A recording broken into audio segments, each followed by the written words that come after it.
So I'm going to go back and talk to President Trump about my meeting with Prime Minister Khan, and I'm going to urge him to meet with the Prime Minister as soon as practical. Prime Minister Khan was criticized over the decades, over the past 10 or 20 years, about talking about reconciling with the Taliban. He was right. The one thing I would say is that the war in Afghanistan will end through reconciliation. With Prime Minister Khan, we have a unique opportunity to change our relationship, to go from transactions to strategic. And the way to do that is to integrate our economies through a free trade agreement. An IMF loan will stabilize in the short term the Pakistan economy.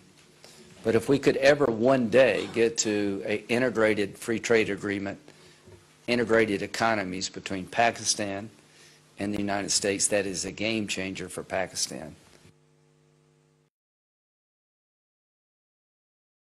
It's a chance for both Pakistan and the US.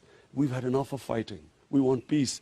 And if peace means that you are anti-US, then people do not understand. Unfortunately, some people in US think that unless you do whatever the US tells you to do, you are anti-US.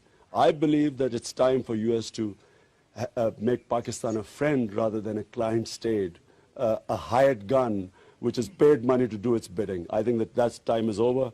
Pakistan is past that stage. The country can no longer take this war anymore. And I think for US also, they should hope that this election brings a partner in peace. And the US needs a peace partner to exit from Afghanistan. Thank you.